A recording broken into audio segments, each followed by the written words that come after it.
Hey 302, I'm Jackie Ferris. On this week's show, we check out Schoonover Studios, which has been a creative mecca for illustrators since the turn of the century.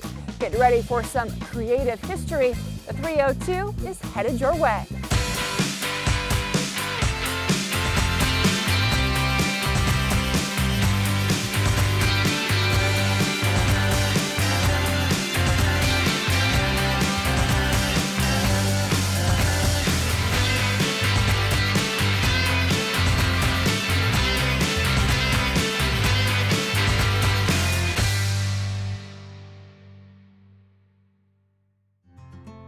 Hey 302, since 1906, Schoonover Studios has kind of been a mecca of sorts for illustrators, and there's a lot of history here, and we wanted to share it with you, so we're joined now by John Schoonover, who's going to tell us all about the humble but very creative beginnings of the studios. Thank you very much for joining us. Thank you, Jackie. I'm thrilled to have you here. I get visitors from all over the country, literally here every day, to visit these historic studios.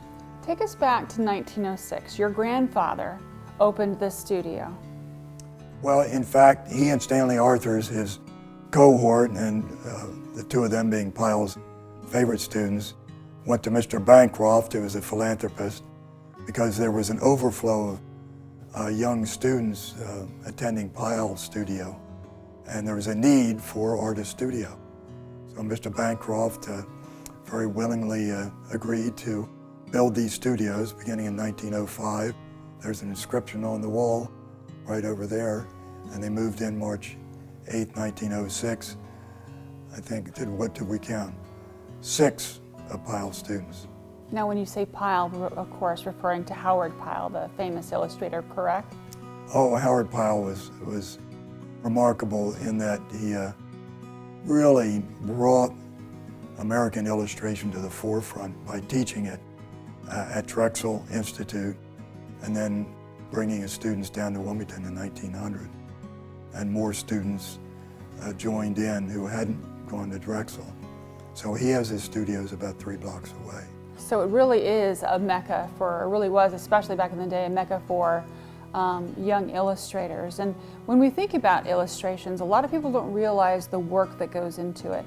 Talk to me a little bit about the process that your grandfather went through in order to bring to life some of these beautiful illustrations. Well, besides learning how to paint, Mr. Pyle was pretty good at teaching that ability and took about 4 years often. And then the next step was to get commissions from the magazines and books. Now remember, at that turn of the century, that Industrial Revolution was going full steam ahead, and books and magazines were proliferating. I mean, Saturday Evening Post started in, I think, 1896. And of course, people think of Norman Rockwell now. So there was a great sort of economics involved in illustration for books and magazines. And Pyle taught about 140 young men and women and sent them out into the field. Now there are also classes that are in this area, is that right? I know I saw some photos on the website. Yeah, well, my grandfather taught in the 40s and 50s, but these were sort of, Saturday classes. People that admired my grandfather's work and him as a storyteller. And he lived to be 95 years old. But his career spanned 1900 to the early 60s.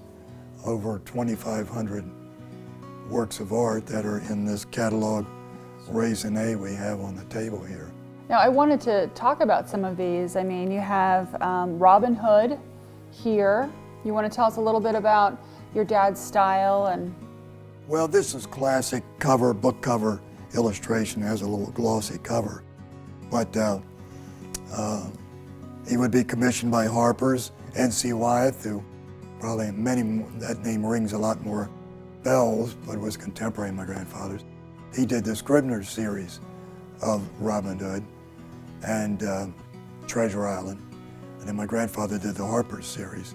So these were wonderful commissions. Even the spine of the book had a little illustration. Then inside there would be many more. And each one of these was a major oil on canvas painting that was shipped to New York, photographed and done in a 4-color style, and then, if my grandfather was insistent, would be sent back to him by railroad. Now, one of the illustrations that he did for the Range Boss, you said a very well-known collector has this in his home. Is that right? Yeah, this is Texan Patches, and this painting is in George Lucas's collection. Of course, he's a major collector, opening a museum in Los Angeles, hopefully within the next couple of years. So he has old Texan Patches, and recently acquired another illustration in this book. Probably won't find the page right away, that there are 4 others in the book in black and white, which is so remarkable because all the paintings were these big, glorious oil color illustrations. And there's also a calendar for the DuPont. He did several calendars for the DuPont company. He did stained glass windows for Emmanuel Church. He did some cartography, primarily oil on canvas though. So your grandfather's legacy is basically everywhere around Wilmington, I would imagine. Well, it's placed around Wilmington, and fortunately, from here to the West Coast and back. Excellent. We're going to take a quick break. We'll be right back.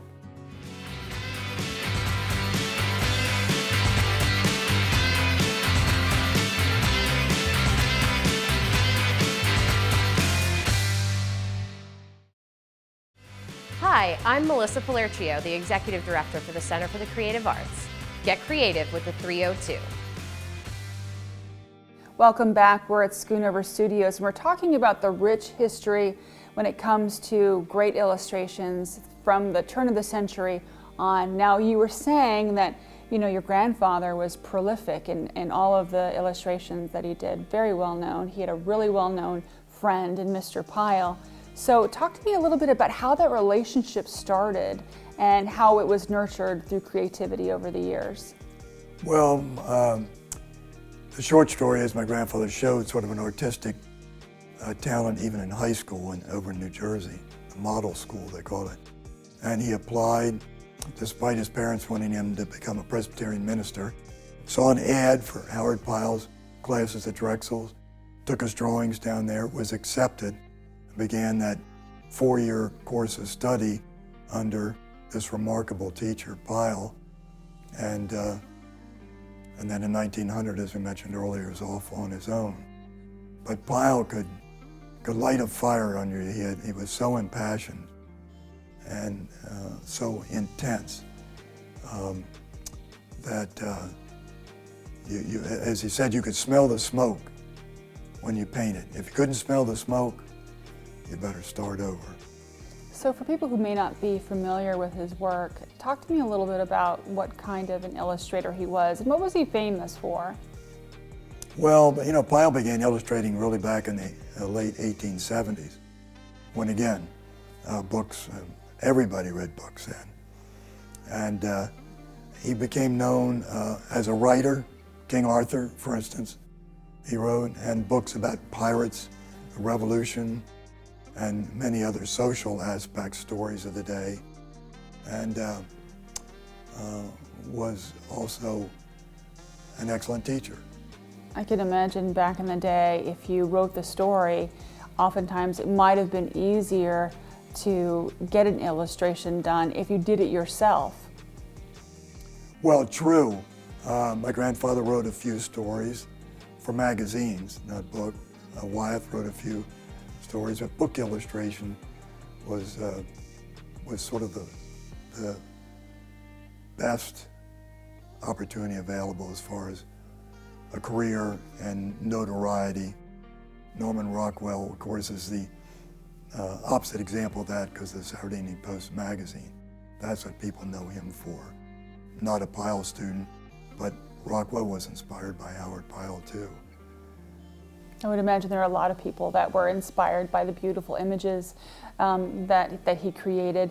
And I'm looking at the walls here, and a lot of your grandfather's work is just breathtaking, very expressive. I'm looking at the picture of the two gentlemen. It looks like they're having a disagreement over here in the corner. And just you mentioned the cover of the Boy Scouts magazine. Yeah, Talk to me about that. Boys Life, pardon me. For the Boy Scouts, right? Tell me about that.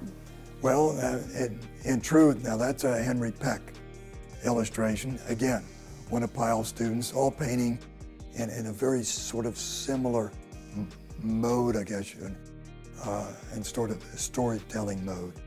So Peck, who had the studio #2 down from us, had that commission for Boys Life magazine, and he did many for that.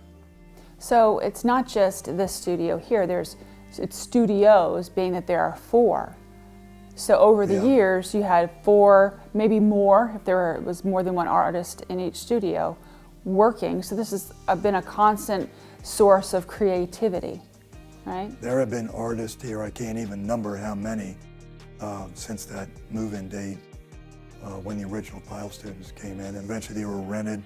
My grandfather acquired ownership of the entire studios in the early 70s, and they've gone through 2 full restorations, and so that's why they're here today, thank goodness.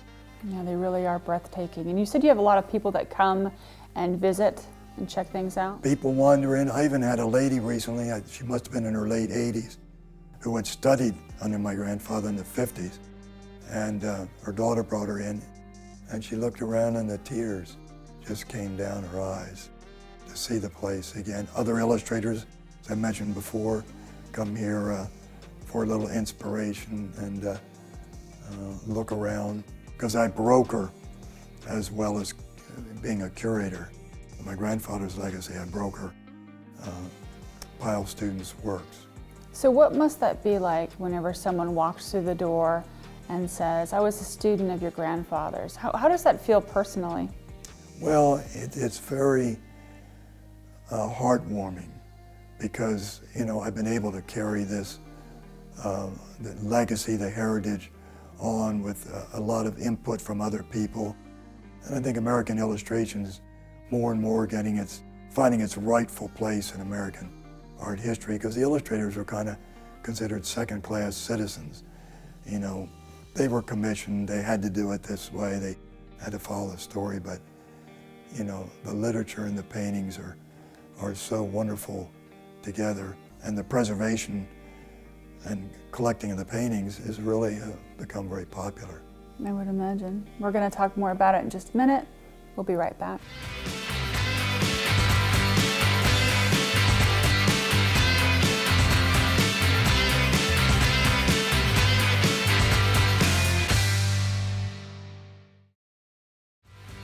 Hi, Heidi Benson here, artist teacher at the Center for Creative Arts, inspiring your creative journey here on the 302. Welcome back. We're at Schoonover Studios, and we're talking about the rich history of illustration that happened right here at the turn of the century. I'm joined by John Schoonover. Thank you so much for joining us. It just really is amazing to hear the stories of things that happened, over the years, and how you're continuing this legacy. Now, you're not an artist yourself, though, is that right? No, as I mentioned earlier, but I have done quite a bit of photography over the years. So, sort of a hobby. How did you, I know you want to continue your family's legacy, but there was really a calling to you, over the years. Definitely, because I just felt it was a place for me to be, to kind of land, and it's been incredibly exciting every day. We're out looking for my grandfather's paintings, doing research, curatorial work, and then of course that fortunately became a project of a catalog raisonné from my grandfather's work that kind of put everything together, as well as, bringing the studios together into the public. So you've got a lot of his works in the raisonné, right? So there's roughly 2,510, you said? Exactly. Yeah. So, we've only found 3 that didn't make it in here. So, I was going to ask you that. Are there works that he did that like your Great White Whale? Like, I've got to find this one. Do they exist? Well, we think most of them exist. because he kept these extraordinary records of his own paintings, which the raisonné really compiles.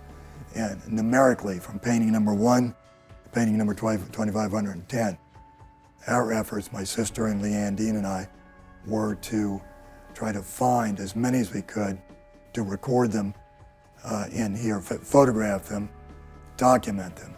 But we found maybe about 60% of the original paintings to photograph. We're still trying to locate quite a few more, but two things have happened. One, my grandfather painted over a lot of his illustrations with both other illustrations and later landscapes. And second, like many illustrators, he didn't have the greatest respect for his work, so he burnt quite a few of them right in the backyard. Oh no. So a lot of it just lost or painted over. Yeah. So, but fortunately, we kind of know when and where he did that, which ones he painted over. So we have a wonderful record of his work in the 2-volume raisonné. Sure. Well, talk to me about the other artists that have come through these doors over the years. Well, originally, as we talked about, Wyeth, Stanley Arthurs, Harvey Dunn, who was at the End Studios, a big fellow from South Dakota, painted a lot of prairie scenes. And Clifford Ashley was here. He painted he was a marine artist, but he compiled a book of knots, K-N-O-T-S, that's still published today. These were really the great early personalities of American illustration. Some went on to teach, like Harvey Dunn, and then artists came in to do their own thing after everyone left except my grandfather. He stayed here the whole time. And who is here present day? Bill Deering's down at the End Studio, photographer, teaches at the University of Delaware. Norm Thomas Norm's 89. He paints abstract art. We don't understand it, but we love him. And next door is Kathleen, and she's an artist and photographer. Now I know that, speaking of history, you have a project that's in the works with your grandfather's photography project, is that right? Yes, appreciate you mentioning that, because we're in about the third year of that project. Hopefully it won't take 10 years like the catalog raisonné. And I've known my grandfather took his camera everywhere he went, to the coal mines, the silk mines, the copper mines, to Canada twice. And these photographs, over 4,000 of them, essentially establish him as a social documentarian. So we're diving into all the archives at the University. University of Delaware has some, primarily Delaware Art Museum and Hagley Museum, who have the negatives. And we're going to produce a book that will sort of start in his early career, from the breaker boys in the coal mines in Scranton, all the way through to his days at Bushkill in Upper Pennsylvania. So whenever you say breaker boys, what were breaker boys? Breaker boys were the young boys who got stuck along the chutes of the coal mines in the big breaker, and they sorted the coal 8 to 12 hours a day in a dusty, gloomy building as the coal came roaring down a chute, and they had to pick the slate from the coal before it got loaded into the railroad cars. 7 days a week, they made about 20 cents a day. Well, I'm sure that the book will be fascinating as the studio is as well. Thank you so much for letting us come and share a little bit of your history. I really appreciate it. Well, thank you. Enjoyed it very much. We'll be right back.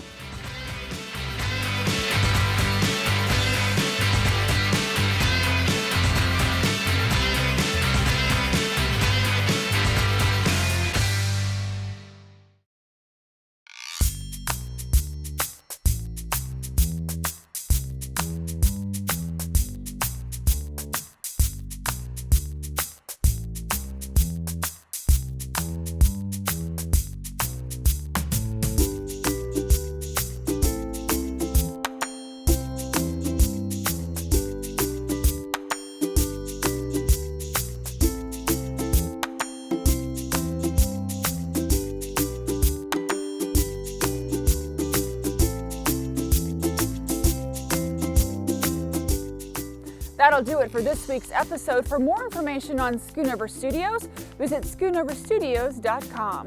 We'll leave you now with more beautiful illustrations from the past. Until next time, I'm Jackie Ferris. We'll see you on the 302.